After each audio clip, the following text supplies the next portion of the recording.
welcome back. Thanks for tuning in to another video. If you're new to the channel, make sure you leave a thumbs up and subscribe. Go back and check out all the other videos we got on the car. But today we are finally going to be talking about the rubber. If you have been watching the channel, you know we've got a new set of rims for the car for the summer whenever it decides to show up. And I was waiting on the rubber for the car, which has shown up now, got it installed. So we'll flip you around, show you what I chose, why I chose it, and give you a little run through before we actually get the wheels on the car.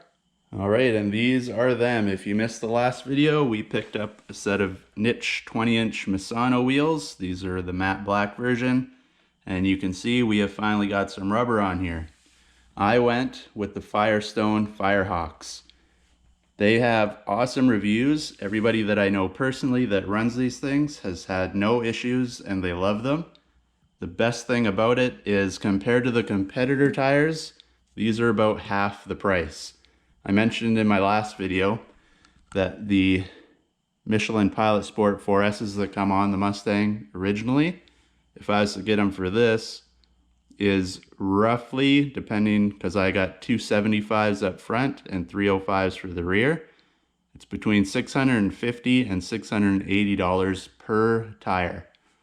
These are $350 for the front and $375 for the rear. And keep in mind, Canadian dollars. So if you're watching in the US and you're thinking, holy smokes, you got ripped off, it is Canadian dollars. That's why it seems off. But we do have them on here. You can see, maybe if you can read it, Firestone Firehawks. It's the INDY 500 wheel, or tire, sorry. And you can see, I'll get you out in the light here. They are nice and meaty. You can see different tread. They have decent ratings as well because I do daily drive my car. Everybody who watches knows I daily the car. One reason why I went with the slightly cheaper wheel as well, because I'm not going to spend huge bucks on something that I might just waste on the road. But these have decent reviews for rain. Not so much in the snow, obviously. It's a summer performance tire. But the rain, cold, not super cold, but when the weather cools down, awesome reviews, as well as when you are driving in the hot. Apparently, we'll see when the time comes, but they stick just as well as any other of these huge priced competitor tires out there. And for people wondering about the valve stems, because I mentioned in the unboxing of the rims that there is two valve stems, one on the inside up here. That is the one where your tire sensor goes. Then you have one on the outside of the tire right there. And that is just a regular old valve stem to fill up your tires if you need air or whatever. One thing I might do, these guys didn't have black weights. I might paint those black possibly, just to hide it a bit. But it was way out of balance. Could be to do with the tires, could be to do with the rims. I don't know, not a professional. You guys can make that assumption for yourselves. But like I said, we might paint those just to make it not so much of an eyesore. And one other thing before these tires go on the car, I do want to ceramic coat it. So if you want to see how to ceramic coat matte black paint, make sure you like and subscribe. Stay tuned for that because it'll be one of the next videos coming out. But yeah, the sensor, just make sure goes on the inside of the wheel. That is because on the inside, you have your little lip like this, and the sensor butts up right against the lip, just kind of holds it. Stops it from rattling and stuff when you're driving around. That's why they tell you to put the sensor on the inside. Whereas the one that's down there on the outside is kind of in the middle of nowhere on a flat portion of the rim inside there.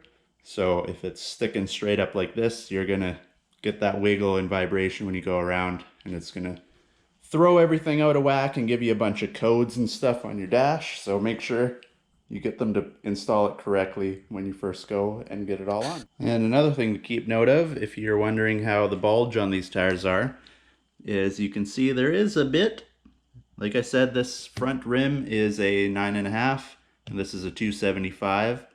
The other ones fit relatively the same. They're a 10-inch rim and a 305.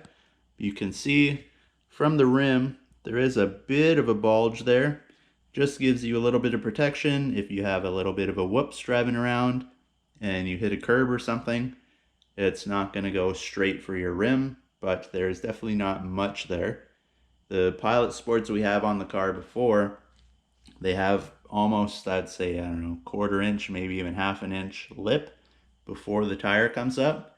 So you have quite a bit of meat before you would actually end up hitting the rim itself. So if you're worried about that part, you got a little bit of cushion, a little bit of space for error there. But I would say with these tires, best bet is to pay attention to what you're doing and not aim for the curb when you're trying to park. I will be doing a full review on these tires eventually once we get them on the car and the weather warms up a bit. But if you're wondering in this video, because I've seen a lot of people asking this question online, is you can see how you have this zigzag here. Kind of looks like it should be a directional tire, but these are not a directional tire. They're inside-outside tire. So all you got to remember is that the zigzag part, you can see, this has your straight lines, this has your zigzag. The zigzag part goes on the outside of your wheel. So I do have the other three up here. Stop this one from rolling into the car. But you can see all the same. Those are the 305s. That's the other front 275. But you can see they're all opposite directions. It might look funny on your car and it might look backwards, but it is how it is.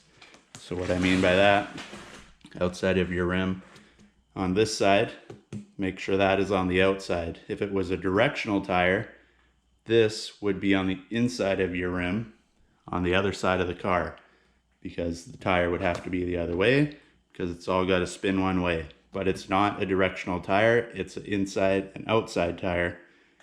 That has to be the outside and this has to be the inside. So make sure if you get them mounted, double check that before you leave, just in case they happen to put them on backwards, because if this ends up on the inside, it's not good. So there you have it, guys. You can see we got the Firestone Firehawks for the car. I know it's not going to be on the vehicle yet. We are still chilly here. I don't know if you guys have been following along with the little shorts that I've been putting on here lately, but we went a little bit up north from where we are now and the lakes are still frozen solid. So we are getting there. It's warming up. Like I said, we're going to ceramic coat the rims first, so stay tuned for that. Just helps keep them clean, a little easier to wash and all that. So I'll get that done. And then hopefully in the next week or so, it warms up enough that I can get them on the car. And we'll show you how all that works and how it looks. And hopefully they fit, because they are a little bit bigger than what's on there now. And I did go with a thicker sidewall as well, but I'll explain all that in the next videos. So hopefully you enjoyed this one. Stay tuned for the next one. Don't forget to like and subscribe, and have a good day. We'll catch you guys in the next one.